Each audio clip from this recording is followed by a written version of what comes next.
In the heart of the picturesque province of Quebec lies a mystery lurking beneath the tranquil waters. A fish that has confounded scientists and sent shockwaves across social media platforms, igniting a frenzy of discussion and speculation amongst the public. Having heard stories of a species of fish that could destroy entire ecosystems, I would have never imagined coming face to face with this plant-devouring titan. Ça, c'est un rousseau, je l'ai vu, c'est un rousseau. Je le vois, mets-moi dessus, ici, Alexis, ici, je le vois. This marks the unveiling of a captivating tale, one that revolves around the enigmatic presence of the grass carp, an invasive species that has infiltrated Quebec's pristine waters, previously shrouded in mystery, but now officially documented, heralding the dawn of a new era in Quebec's aquatic ecosystem.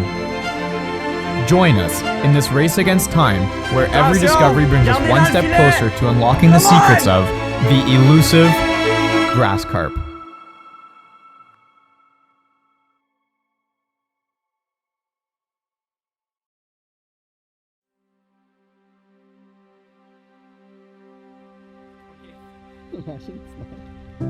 May 26th. Oh shit. How many times have I said 28th? Every time. Right. What day is it today, Darian? Today is Sunday, May 26th, 2024, and today is the day that we are meeting up with the MFFP, which is Quebec's Fisheries Management. So the reason we are meeting with them today is because I spotted grass carp. I've lived and fished here for the last 20 years, and a couple weeks ago, I had my first grass carp sighting. I was going around a bay looking for bowfin, trying to scout for clients, and I came up behind what I thought was the biggest common carp I'd ever seen. This is the biggest carp I've ever seen. That is not a common. That is a grass. That was either a grass carp or a silver carp. I just saw my first ever Asian carp. That was huge. That was 50, 60 pounds. And as I got next to it, I got to see the fish's face, and it had the upside down, sideways face that the grass carp have. And so that's how I knew that it was a grass carp. And I had told Zach, I told a few of my buddies, and people said they believed me, but for me that wasn't enough. And so the other day I was here in Vaudreuil, and I was fishing with a buddy for gar, and we found a bay full of gar, and we decided why not put the drone up, see what it looks like, maybe we can get some eats on the drone. So we put the drone up, started recording, got a lot of footage, there was lots of big carp in the bay. And then the next day when I was looking through the footage, I was watching all the fish that were piled up, and one of the carp caught my eye. It was a lot bigger than the common carp in the frame. So I had a freeze frame from my drone clip. There was 3 really big carp in the middle, and then in the upper left corner you see a common carp. The common carp was super clear, it had more color, it was much smaller. Dorsal fin extends all the way down the tail. The head's a lot more tapered, as well as the tail. And then when you see these 3 carp in the middle, they're a lot longer, they're a lot wider. Head's super blunt, tiny little dorsal fin, they're super dark. And that's when I thought to myself, I think these are grass carp. I posted them in a Facebook species identification page, and people told me, yep, 100% those are grass carp. So after confirming that they were in fact grass carp, I posted on Facebook, I put the pictures, I put my reasoning, I explained the whole story, and I had a few different governments come back to me. I had Ontario reach out to me, Quebec reach out to me. And what was nice about Quebec is they accepted for me to be in the boat during the research studies. So today, we are meeting up with them. We're gonna go put nets out in the bays that we saw them, and we might do some fishing today. It might be electrofishing, or we might wait for tomorrow for that, but we're spending the next 3 days with the MFFP, and we should be getting some really awesome research, and we got Zach behind the camera that's gonna be filming, and we're gonna get some good footage for you guys, I hope. So if you come across one, it is actually illegal to put it back into the water. So our goal for these next few days is to catch as many as we can, and we're gonna take them in for research. They will not be going back into the water. They are a must-kill species. And another thing that we wanna check is there have been theories that they are escaped triploids and they are infertile, but we need to be able to catch them in order to verify that. So that's what we're doing these next 3 days. The clock is ticking, guys. We've got about 5 minutes left until they get here. I can't wait. So just before I met up with Zach and I met up here about an hour before they got here to set everything up. And so I went to where I was seeing them from shore, put the drone up, and I saw 6 this morning. So they're there, they're present, just waiting for the guys to show up. It's gonna be a lot of fun.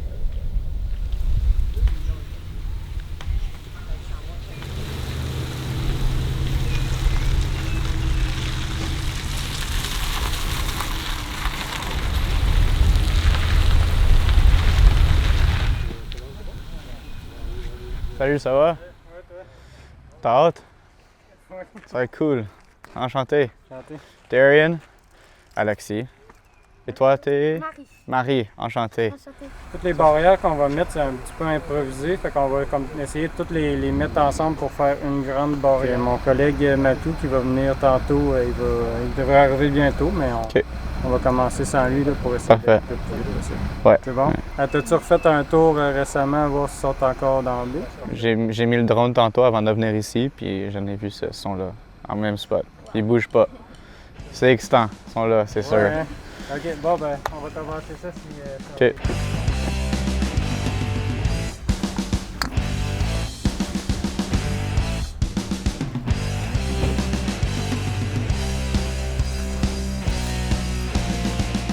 Ouais, fait qu'on pourrait toutes les dérouler, les mettre un à côté de l'autre, puis là on va les attacher chaque extrémité ensemble.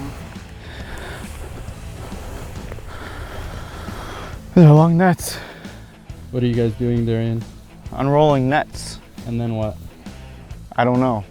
I think we're putting them together to make a bigger net. Bigger net. So that's a guess. Oh, there we go. Fait que j'ai bien hâte d'en capturer ma première au Québec. Fait que le but pour les prochains jours, c'est juste d'en attraper le plus possible? Ouais. OK. Ouais, parce qu'on veut attraper le plus de spécimens possible puis être capable de voir leur origine. Tu sais, ils arrivent d'où. Darian, enchanté. Enchanté. Je me demandais t'étais qui. Ça serait 80 mètres encore. OK. Mais tous les poissons sont vraiment dans le coin ici, fait que tu pourrais... Ça, c'est... Il n'y a pas d'eau ici, en ce moment. Fait que tu pourrais barrer genre d'être là, admettons... Là. Les carpes sont vraiment genre ici dans le coin. Ça serait 110 environ. 110. After getting to know Alexi, Mary, and Matt, we went over a brief game plan which consisted of closing off a small section of the bay where the carp tend to concentrate based on my sightings. I familiarized myself with their processes as well as their protocols and equipment to ensure these next few days are as effective as possible. Once we created our game plan, the next step was to load the boat with the equipment needed to execute it effectively. We unloaded nets, buoys, anchors, ropes, and we rigged the boat with the electrofishing equipment. So it looks like we're just about ready to get going here.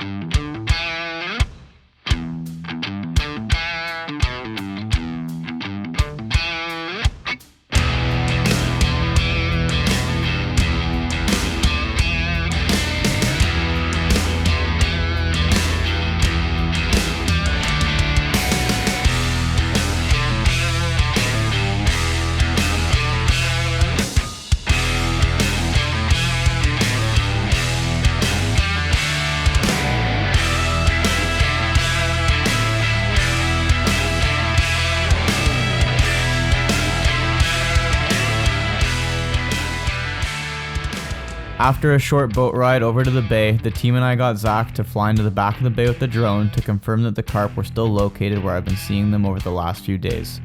Once we got confirmation, we wasted no time isolating the carp by sectioning off the bay with our net. Once our net was placed, we thoroughly inspected it to ensure that there were no openings in which the carp could escape. So right now we're putting out a giant net. We actually got 3 nets tied together right now because our first one wasn't long enough. So we tied it to a tree on the other side. We're closing off the bay from that point to this point. We got a little bit of a deep hole, so we have to work around that. And basically we're just stretching a net across so that once we do start electrofishing, while we're electrofishing, some fish are going to react differently than others. Some are just going to get caught in it. They're going to float up to the surface. And the ones that don't, some might react and try and escape. And we just have this net so that they can't leave. So now we have this set for the next 3 days. We can come and get them whenever we want. We had Zach put up the drone and he confirmed that there are some fish in the bay. So yeah, the carp are over in that section. We're just closing off this section because there's a deep hole there. And once we get this closed off, we're going to push in and hopefully do some electrofishing. It's happening, guys. We're gonna electrofish today. So we've got the okay from the big boss to begin electrofishing today. We're gonna set out the pedals, and we're gonna get in there, and we're gonna get some Asian carp. Once we got the approval to start electrofishing from the head biologist of the project, it was time to start prepping the boat. Matt and Mary each adjusted the front-mounted insulated booms and installed the electrode arrays. Once ready, we were each provided a foot pedal that ensures our safety by allowing electrical current to flow only once all foot pedals are engaged. Each member that will partake in electrofishing is equipped with rubber gloves and a large dip net. As Alexi is navigating us through our containment zone, the three of us are watching attentively with net in hand for fish to react to our electrical field, ready to capture and secure our target species.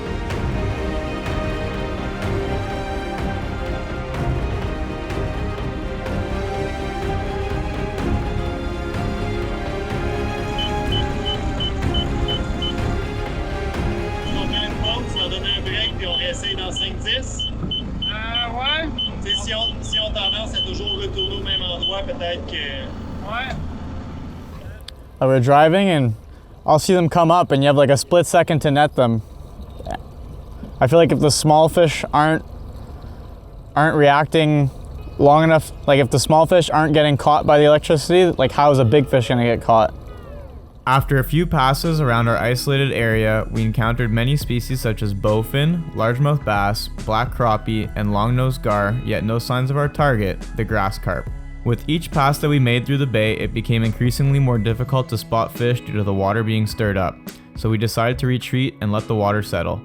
After everything settled, we got Zach to send the drone to the back of the bay to once again confirm the presence of our target.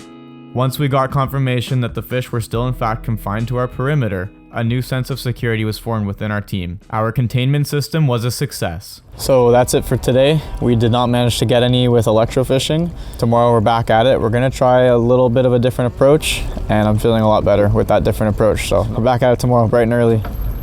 Feeling pretty hopeful.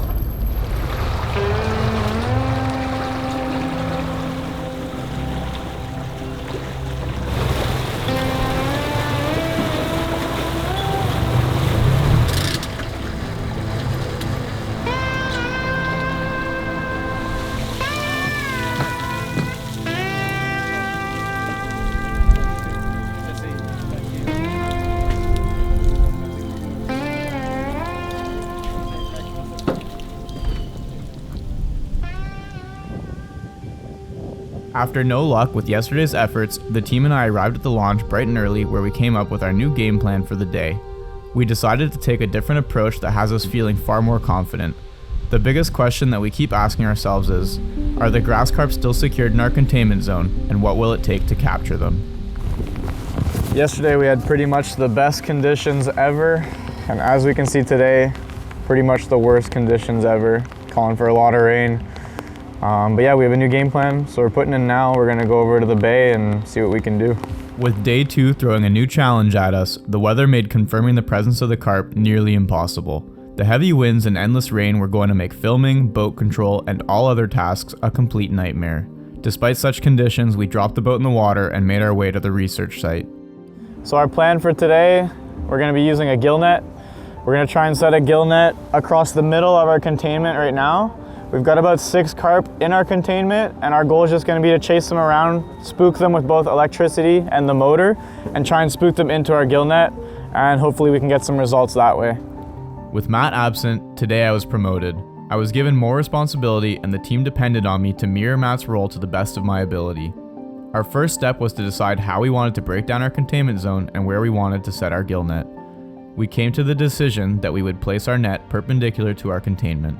We hypothesized that the carp relate to the shallow left side of the bay due to observations made while scanning the bay with our drones. With our strategy in place, we wasted no time and set our net in hopes of securing our first specimen. So now we've got our gill net set. It doesn't cover as much as we wanted it to, that's 200 feet.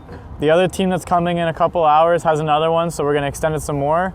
Now we're gonna take out some gar from the net, and we're gonna let these carp settle back in and then maybe try and scare some into the net. Our first method of coaxing fish into our net consists of angling our motor in such a way that when we engage the throttle, the motor creates a large displacement of water.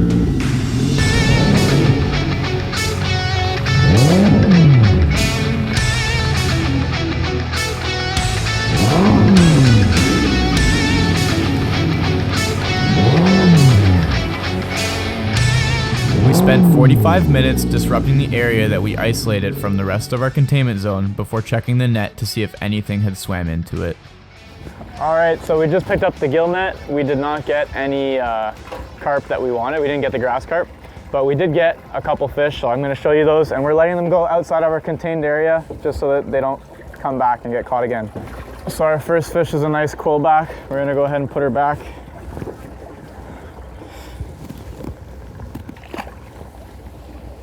That's it.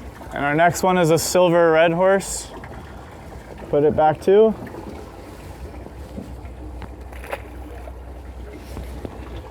So now we're gonna go reinstall the gill net in a different position, and we'll see what we can do. After releasing our bycatch on the exterior of our containment zone, with the grass carp still evading us, we reset our gill net in a different orientation in hopes that a new approach will lead to greater results. Once placed, we had a break from the weather system and decided that we should take advantage and attempt some electrofishing. After covering the entire area within our perimeter with no luck obtaining our target species, we took a quick lunch break while we awaited reinforcements. With a second crew arriving to assist us on this operation, we hoped that with their help we would be able to successfully capture this herbivorous beast. Upon the second team's arrival, after a quick briefing, with our nets still set out, our two teams united to see if we will finally catch a glimpse of the fish that has evaded us for the last 24 hours. Due to no apparent movement in the netting, we believe that no fish managed to get tangled. Despite this, the 7 of us set out to retrieve our gill net, remaining extremely vigilant in the event that there are grass carp roaming yet confined to our perimeter. As the area that the fish have to roam becomes increasingly smaller, numerous fish started to reveal themselves. Scanning left and right, the team carefully surveys for our desired target amongst the turbulence. Oh! Was it in the net? Yes. They're in the net? I don't know if it escaped though. What are they? Do they look like what we're after? Did it just escape? That was them. I saw 2 jump like at the same time, and then the last one. I saw it so clearly. That was a fucking 45-pound fish, man. In the midst of our efforts, tragedy struck. 3 sizable fish slipped through our net's grasp. Zach and I recognized them as grass carp, but others couldn't get a clear view. What everyone did agree on was their impressive size. Exhaustion consumed me as I pondered our next move. Hope seemed to vanish faster than ever before. If there's one thing I've learned throughout my years of experience on the water, it's that anything can happen at any time and things can change in a matter of seconds. With that in mind, we cut our losses, I called the shot, and we reset the gill net exactly where I suspected the grass carp would be. Sure enough, within a matter of seconds, Zach had spotted movement in the net. Big forked tail.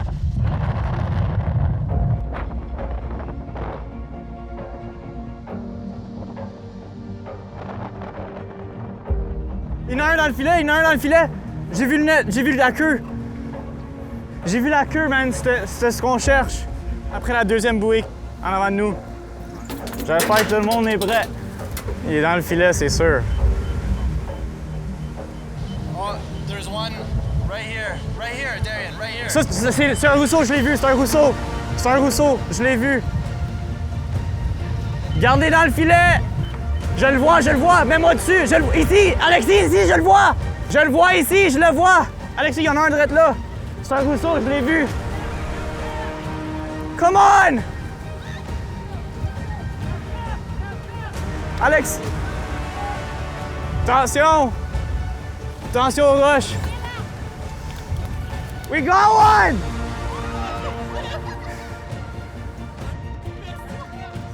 Ouvre la porte, laisse-moi aller. Faut que je sois libre. J'y vais! Oh! On l'a. Let's go! All right. C'est une bête, ça. Il y en a 2! Il y en a 2! Il y en a 3! Il y en a 3! There's 3! Make sure you're filming! We've got 3!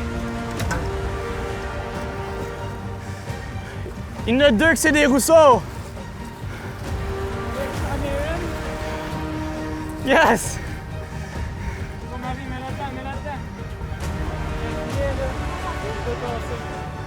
Tab, ils sont géants! On en a 3. Zach, we got fucking 3! Let's go. Good job. Good job. Merci.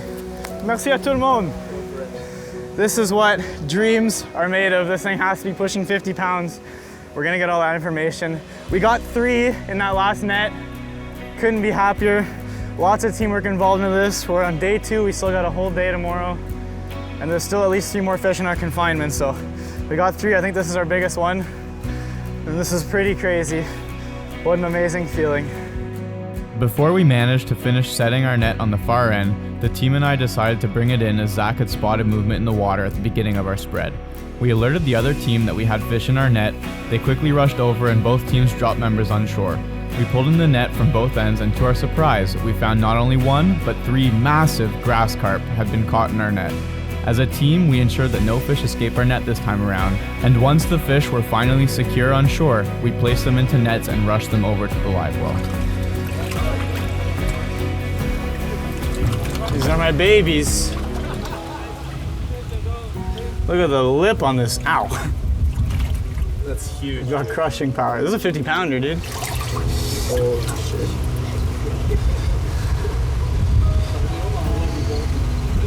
Dude, this video is gonna be insane.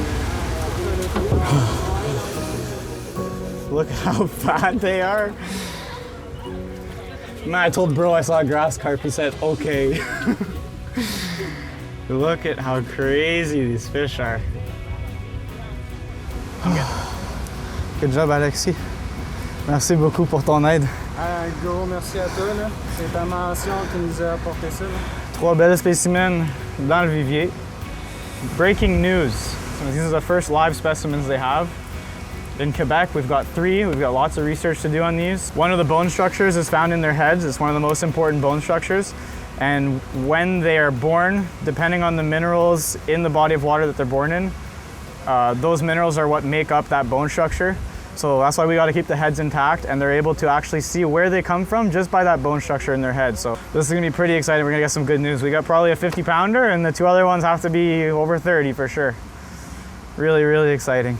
How does that feel, Darian? Pretty friggin' crazy, the journey. Our team captain's been doing it for like 5 years and he hasn't got one, so it's been like a lifetime for him. I've been doing it a week, and I can imagine his satisfaction. We're starting to lose hope there, but we got him. I couldn't be happier. Oh, they're gonna hire me. With what began as a fluke sighting led to a massive discovery that will change the future of Quebec's waterways in a big way. It's truly astonishing how quickly this all escalated and unfolded. After a seemingly ordinary day on the water, I could have never imagined working alongside the government of Quebec on such an impactful project. The MFFP got in contact with me almost immediately after going public with my discovery, which led to this incredible opportunity to learn and conduct research for the future of our fishery. Now here we are, a few days later, holding the giant fish that I've lost sleep over for the last week.